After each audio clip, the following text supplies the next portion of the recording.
Olá para você! Estamos estreando hoje o programa Rota Livre, ao vivo para 196 países, através do canal 160 da Sul TV e também no canal 15 da RBT TV na Serra Gaúcha. O Rota Livre é um programa que vai muito além do seu destino. Aqui você vai conhecer sobre turismo, gastronomia, eventos e muito lazer. Muito obrigada pela sua presença hoje. Hoje, na nossa estreia, trazemos para vocês 20 horas em ponto na sexta-feira e nossas reprises, sempre de segunda a sexta, às 16 horas. Hoje a gente vai viajar para a França, especialmente para Paris, com a nossa Rota Livre dos nossos convidados, Mariana Fritz e Sandro Vargas, ambos super viajantes com histórias incríveis para nos contar. Bom, mas antes de contar essas histórias incríveis aqui para vocês, a gente chama um intervalo e já volta. Voltamos agora com a Rota Livre da nossa convidada especial, Mariana Fritz, e nós queremos conhecer sobre a história dela com Paris. De qualquer forma, antes de falar da viagem, eu quero saber quem você é, Mariana. Por favor, nos conta um pouquinho mais das rotas livres que te levaram pela vida e de onde é que você é. Então, Gurias, obrigada pelo convite, primeiramente, muito obrigada. Estou muito feliz de estar aqui com vocês. Eu sou jornalista. Atualmente, eu tenho uma plataforma de conteúdo muito focada em coluna social, que é o Holofote, né? Ele já está aí com quase 3 anos. E, basicamente, a minha profissão é ser jornalista e ser dona do Holofote, mas no meu tempo livre eu corro, sou maratonista amadora, então estou aí sempre treinando para maratonas. Há mais ou menos 10 anos eu sou corredora, então o meu hobby é a corrida e foi também uma das coisas que me levou para Paris nessa última vez que eu estive lá. Bom, esse é um dos pontos altos da nossa entrevista de hoje contigo, que é saber como foi a tua sensação de correr uma maratona das Olimpíadas em Paris. Sim, então, assim, é uma sensação que é até difícil de descrever, porque foi a primeira vez que uns Jogos Olímpicos abriram o evento, né, de uma Olimpíada para maratonistas amadores, que tem sempre a maratona olímpica, geralmente é no último final de semana de Olimpíadas, e foi a primeira vez que a organização de uma Olimpíada criou junto uma maratona para amadores, só para amadores. Então, foi muito especial, né? Porque foi a primeira vez na história e o que tornou ela muito especial também é que foi um evento muito difícil de tu conseguir entrar. Não foi, por exemplo, como a gente está acostumada nas maratonas, digamos assim, normais pelo mundo, né? Tirando o Major, geralmente tu tem interesse em correr, tu vai lá, se inscreve e corre. Né, paga a taxa de inscrição e corre. Essa maratona olímpica, que eles chamaram de Maratona para Todos e fez parte do calendário olímpico de Paris de 2024, foi uma maratona que o processo seletivo começou em 2020, 2021, acho que foi 2022, se eu não estou enganada, eu posso estar mentindo, mas foram 2 anos de processo seletivo. Basicamente, em que a gente tinha que entrar num aplicativo, se cadastrar, treinar, eles davam desafios para a gente, toda semana a gente tinha que cumprir aqueles desafios, e depois que tu cumpria cada desafio, assim, era mais ou menos 1 ou 2 por semana, tu ia para um sorteio, né, as majors, né, que são as principais maratonas do mundo, tem sorteio também, mas é só tu se inscrever lá e vai ter um sorteio, se tu passar no sorteio, tu entrou. Essa maratona olímpica, tu tinha que fazer todos os desafios e cada desafio, tu tinha uma chance a mais de ser sorteado, né? Porque cada desafio que tu completava, tu ia para um sorteio. E eu acho que eu fiquei quase 1 ano fazendo os desafios, cumprindo os desafios. Eram desafios, assim, que quem corre tem facilidade, que é completar 40 quilômetros numa semana. E tudo eles iam monitorando pelo teu relógio GPS, né? Que a gente conectava com o aplicativo, assim, não tinha como mentir. Então era esse tipo de desafio, assim, de corrida. E depois de 1 ano eu fui conseguir ser sorteada num dos desafios que eu concluí. Nossa, muito incrível, Mari. Muito obrigada por já ter contextualizado bem. A gente está vendo algumas fotinhos ali da Mari, os vídeos dela na Maratona de Paris à noite, né? Deve ter sido um desafio enorme. Me conta quais foram os maiores desafios dessa maratona. Imagino que também deve ter alguma questão de idioma, que deve ter sido difícil em algum momento, mas nos conta assim, como corredora, como turista, nos conta quais foram os desafios diferentes das tuas já outras maratonas. Então, eu acho assim, essa foi a minha 5ª maratona.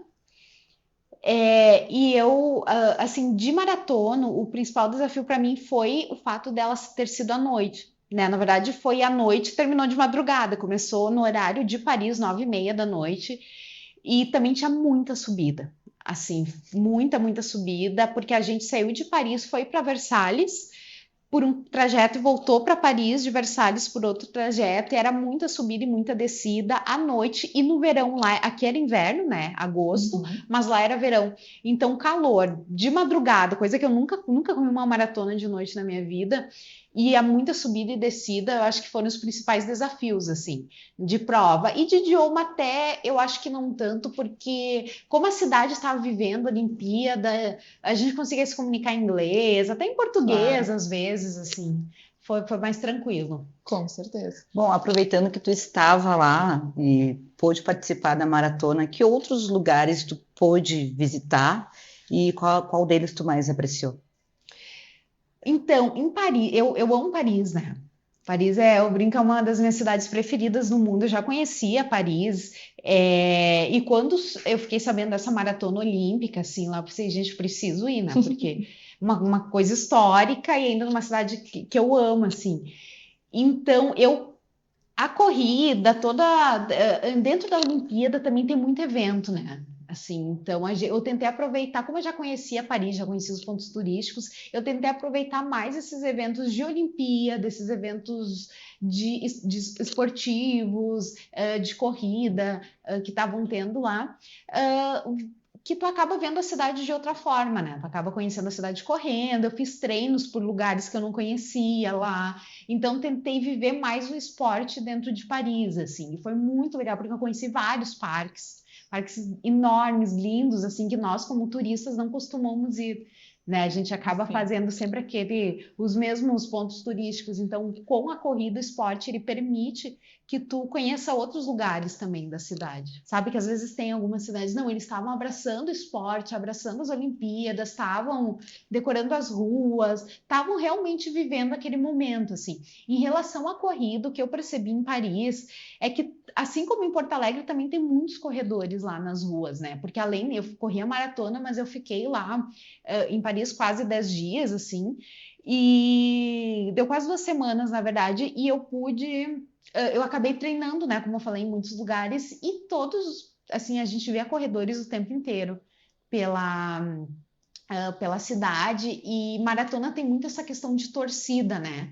Que a gente vê em várias provas. E eu fiquei impressionada porque eu não pensei que a maratona lá fosse ter tanta torcida como a gente vê em majors, por exemplo. E nossa, assim, de madrugada, né? As pessoas torcendo na rua, lotando as ruas. Lá, às vezes a gente passava por uns lugares assim que não tinha. As pessoas torcendo ali já tá mostrando aí um senhorzinho torcendo na janela. Esse era o clima, assim, isso ali acho que já era quase na meia maratona, já era tarde, né? Assim, lá em Versalhes, a gente passava por lugares onde não tinha muita gente, mas tinha torcida. Então foi muito legal. Assim. Muito legal. E Mariana, qual foi quanta quilometragem desse percurso? 42 quilômetros. Nossa, é o padrão da maratona. Uma maratona tem 42 quilômetros. Inclusive, uma curiosidade, para quem não sabe, né? Totalmente fora do script, mas para quem não sabe, eu corri a São Silvestre no ano passado. A São Silvestre tem 15 quilômetros. Todo mundo acha que é uma maratona, mas eu sou tão amadora que nem na metade de uma maratona eu cheguei. A Mari é profissional. Parabéns, Mari, correr 42 quilômetros. Mas de qualquer jeito. E tu tem alguma dica para quem deseja viajar a turismo esportivo hoje em dia para a Europa, que a gente já sabe que realmente é uma febre a corrida e etc? Hoje tem prova por tudo, né, gurias? Assim, e eu acho muito legal, porque tu conhece a cidade de outra forma. Como a gente estava conversando antes aqui de gravar, né? Eu estava comentando com a Sofia, eu faço questão de todo ano nas minhas férias na verdade, emendar as minhas férias depois de uma maratona ou de uma prova internacional, porque não adianta, tu vive uma experiência diferente, conhece a cidade de outra forma. E a minha dica é, assim, pesquisar bem, a cidade, o clima, o percurso, e ir muitas vezes com uma agência especializada. A gente tem muitas agências no Brasil especializadas em turismo esportivo. Só em turismo esportivo, não é só turismo, é turismo esportivo, de tanto que a gente vive esse boom da corrida pelo mundo. Até em Porto Alegre a gente tem uma também, que gaúcha, assim, que faz sucesso no Brasil inteiro, a Sub 4. Então, eles têm pacotes fechados, vale a pena comprar pacote, que daí tu viaja em grupo, é uma festa, né? Acho que a ideia é essa, ser uma festa a viagem. Com certeza. E há de ser mesmo. Imagina. Sempre é uma festa, com absoluta certeza, e que nem eu estava falando, a gente também estava comentando antes, a pessoa que tem esse hobby da corrida, ela aproveita para adicionar durante a sua viagem, né? É uma coisa incrível. Eu corri por Paris também, assim, muito pouquinho, nem comparado. Mas foi uma experiência única que com certeza vou levar para a vida inteira. Então, parabéns, Mari. Muito obrigada pela entrevista. A gente está muito feliz de ter te tido aqui. Nossa primeira entrevistada do Rota Livre. Ai, que honra! Obrigada. Na estreia já começamos bem, começamos com a Mari. Obrigada pelo convite, guris. E em todas as minhas viagens, Amanda, as rotas sempre foram mais felizes depois de descobrir os sabores das culinárias locais. Uma das coisas que o ateliê Doce Mundo de Elizabeth com certeza consegue nos providenciar. Aqui hoje eles trouxeram alguns dos nossos doces favoritos, brigadeiros, gourmet, de sabores variados para a gente provar. E para agradecer aos nossos convidados, então muito obrigada, Mari. Vou te deixar com um docinho para finalizar a nossa entrevista. Adoça mais a vida. Vou experimentar esse aqui, muito obrigada. Depois a Mari vai ter que correr 42 quilômetros. Para perder as calorias desse docinho aqui. Não, é porque não estão todos aqui, mas eu já provei Doce Mundo de Elizabeth e realmente é muito gostoso. Fica a dica aqui para vocês. Bom, agora a gente vai chamar um intervalo e após, sabe o que tem por aqui no Rota Livre? O quadro Viajando pelo Vinho e também a entrevista com o Sandro Vargas. Fiquem com a gente.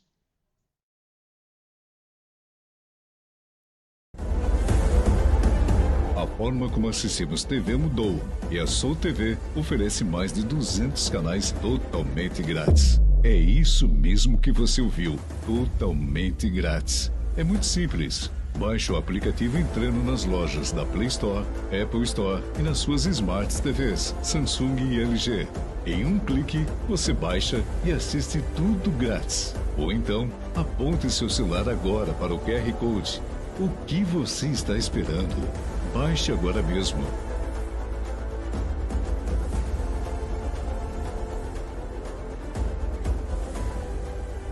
Oferecemos uma seleção incomparável de filmes, séries, desenhos animados, notícias e programas culturais que celebram a diversidade de todo o Brasil.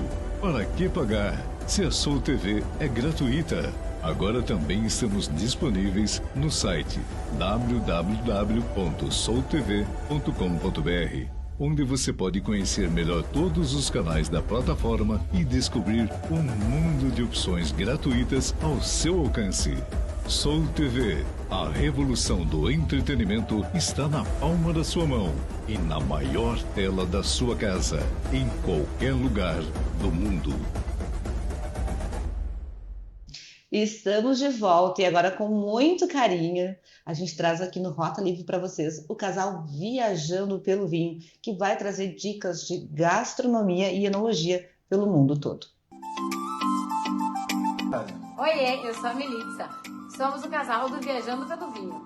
A gente está junto há 21 anos e nesse período já visitamos muitos países. E aqui no Rota Livre vamos compartilhar algumas experiências com vocês. Por coincidência, hoje nós vamos começar pelo primeiro país que nós visitamos fora do continente, a França. Em 2012 era a nossa primeira vez na Europa, então essa viagem foi uma chuva de clichês.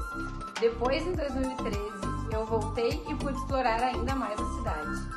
Começando pelo Roupon Valpop, que é uma baita alternativa para conhecer vários pontos turísticos em vários lugares do mundo. Hoje em dia está custando uns 44 € para um dia de tour. Daí passa pela Torre Eiffel, pelo Louvre, pela Notre Dame e uma pausa para eu elogiar essa minha foto. A gente tem que voltar a utilizar as câmeras profissionais, né? Mesmo. E fechamos o tour com um jantar na Champs-Élysées.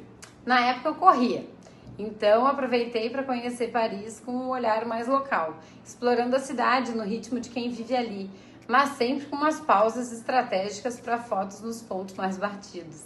Em 2012 a gente ficou no bairro Montmartre, que é famoso por ser um bairro boêmio, muito fotogênico, e pela Basília de Sacré-Cœur, no topo da colina. E em 2013 eu fiquei na Rue du Colisée, que então eu estava na Champs-Élysées, foi perfeito. Mas vocês não estão aqui para receberem dicas tão óbvias, né? É verdade, então eu vou puxar a sardinha um pouquinho pro meu lado e dar logo a primeira dica fora dos locais óbvios, o Stade de France. A segunda dica é pegar um trem comum até a Disney Paris. E se arrepender de não comprar algo por lá, depois tem a chance na loja da Disney na Champs-Élysées. Outra dica bacana, se você tiver mais tempo, é pegar um trem-bala para Londres. Dá para conhecer bastante coisa num dia por lá. Fizemos esse bate-volta e não nos arrependemos, mas isso é uma história para um outro programa. Isso aí. Voltando a Paris, eu quero dar uma dica inusitada de restaurante, Le Refuge du Fondue, em Montmartre. Sai por 31 € por pessoa o menu com fondue e vinho. Escolhe entre a fondue de queijo ou de carne e escolhe qual tipo de vinho, tinto ou branco. Mas o vinho vem em uma forma que eu diria que é bem criativa. Tá vendo essa mamadeira aí? Agora, quando me perguntam desde quando eu tomo vinho, eu mando essa foto aí da mamadeira. E a mamadeira não é brinde, tá? Precisa devolver no final ou pagar 20 €. Gostaria agora de comentar sobre a época do ano para visitar. Nós não fomos em outra época, mas eu duvido outro período que seja melhor do que a semana do 14 de julho. O ponto alto é o show de fogos e música na Torre Eiffel, que fica dançando com as luzes. Eu amo porque 2 vezes eu pude começar o meu aniversário com esse espetáculo. Passe em qualquer mercado, compre uma champanhe e aproveite a festa. Durante esse dia, o desfile do 14 de julho, que celebra a queda da Bastilha, ele traz exibições acrobáticas da Força Aérea e também o maior desfile militar da França. Além disso, no terceiro domingo de julho, ocorre a chegada do Tour de France, que é a principal competição de ciclismo do mundo e muito celebrado. Um show de imagens à noite, mas no ano da 100ª edição foi especial. E julho também é a época da Paris-Plage, quando as praias, as margens do Sena, recebem uma praia artificial, com direito a barraquinhas de crepe e de vinho. Dica bônus, breguices que amamos. Comprar o seu perfume na Sephora da Champs-Élysées e gravar o seu nome para registrar a sua passagem pelo 14 de julho para sempre. Ficam aqui as nossas dicas sobre Paris e vocês podem saber mais sobre o mundo do vinho e viagens no nosso Instagram, @viajandopelovinho.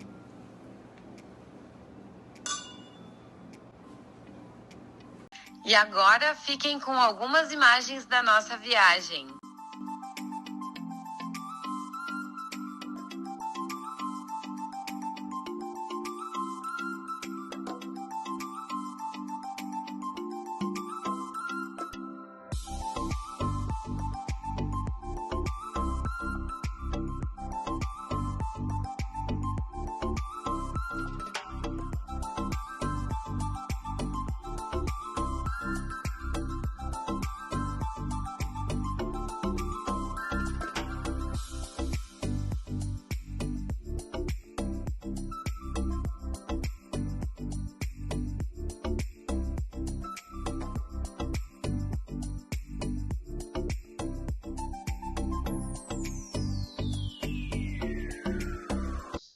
Coisa bem boa é falar sobre beleza, turismo, felicidade no geral, né? Agora, mas falando sobre a França de novo, falando sobre Paris, o nosso próximo entrevistado é um ícone no assunto. Tem mais de 50 viagens para Paris, Amanda. 50, hein? Quando a nossa produção entrou em contato, ele disse que já até perdeu a conta de países, de vezes que viajou, mas de qualquer forma, o mais importante é viajar. E com vocês hoje nós temos o coiffeur Sandro Vargas com a gente. Muito obrigada por ter vindo, Sandro. Eu que agradeço a oportunidade. Bom, a gente quer saber quem é Sandro Vargas, né? Mas de qualquer jeito, todas as rotas livres que a vida te levou, Sandro, nos conta quem é você, o que você faz hoje, nos conta mais um pouquinho sobre ti. Bom, eu moro em Porto Alegre desde 2008.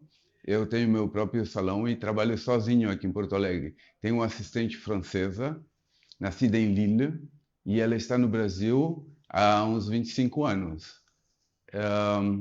Sou nascido no Uruguai e começou a minha trajetória com meus pais. Eles eram cabeleireiros e foi assim que eu comecei a ser também cabeleireiros, desde os 13 anos de idade. Dos países europeus, qual foi o primeiro que tu visitou? Foi a passeio ou foi a trabalho? Na verdade, eu fui para passear quando era muito jovem, em Madrid, e me encantei com a cidade, com a arquitetura, e decidi ficar. E o mais interessante é que, quando eu cheguei lá, justamente o governo tinha otorgado uma anistia que legalizava todas as pessoas que tinham chegado em Madrid, justo até a minha chegada, até o dia que eu cheguei.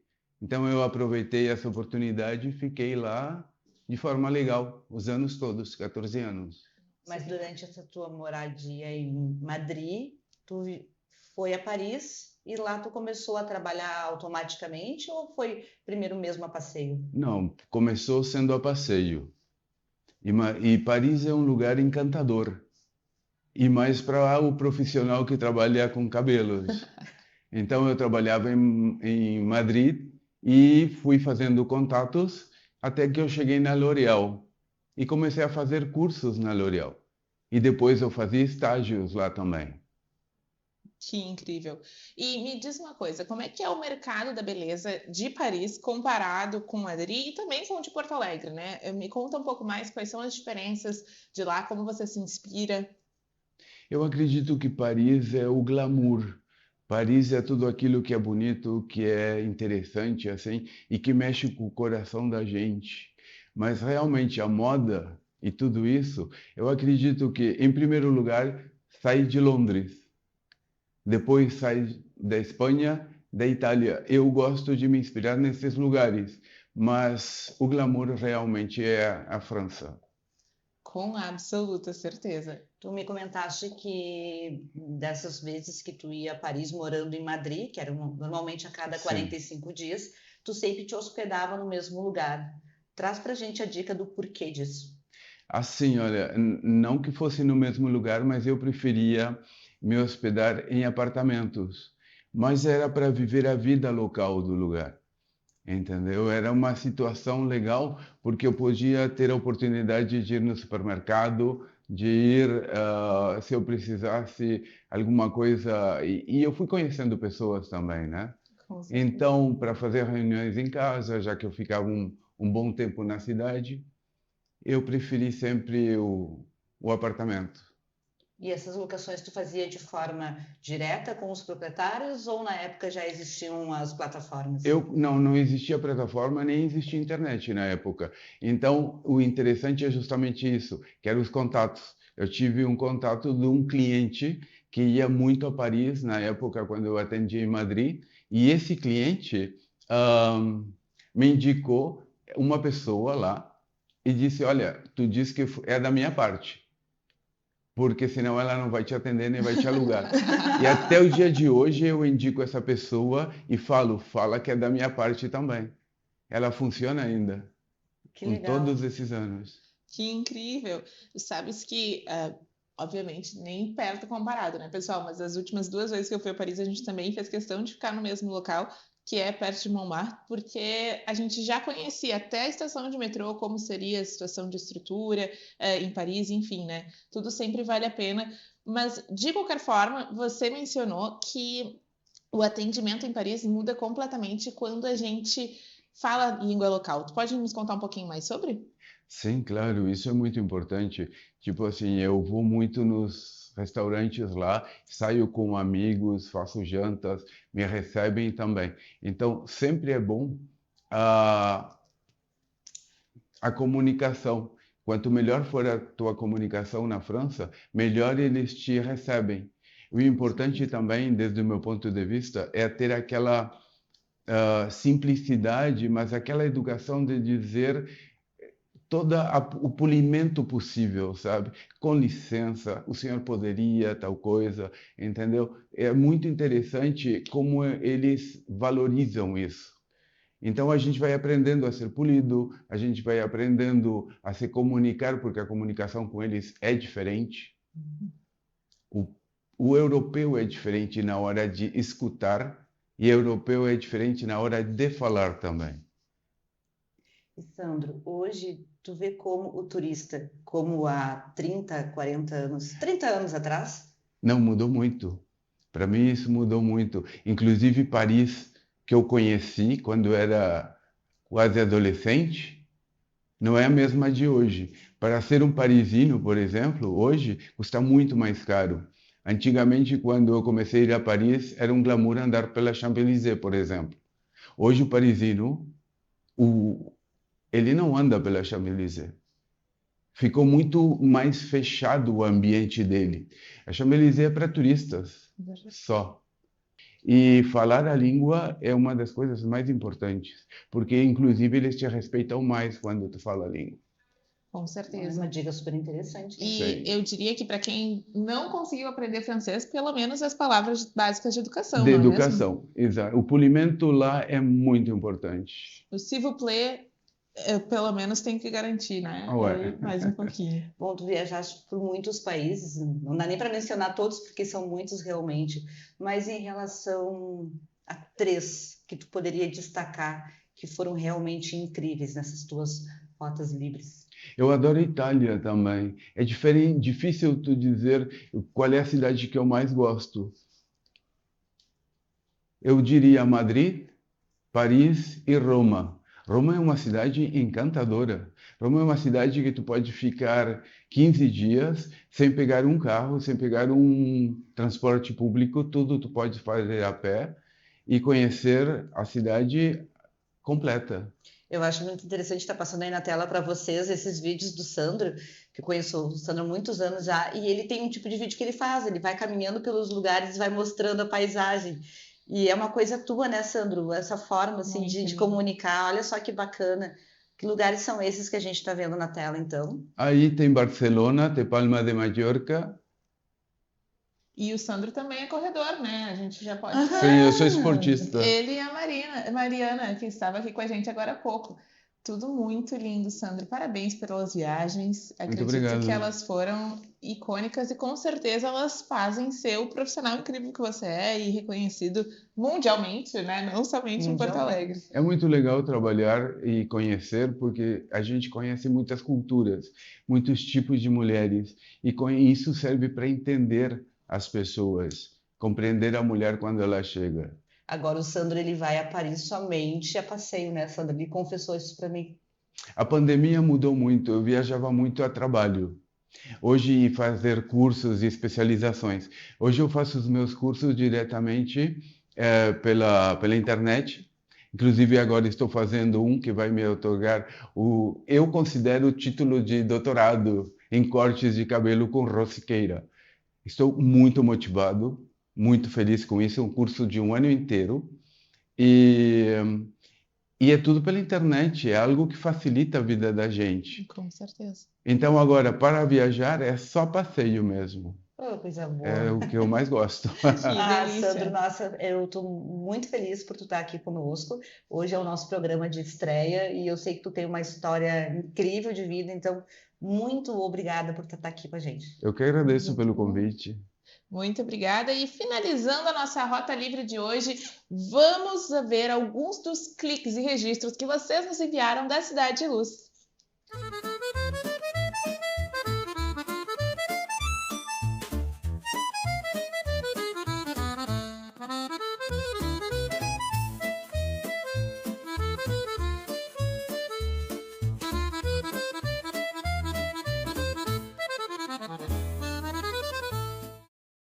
Então ficamos por aqui e na próxima semana tem mais Rota Livre para você às 20 horas da sexta-feira e também as reprises de segunda a sexta às 16 horas. Muito obrigada e até lá. Muito obrigada.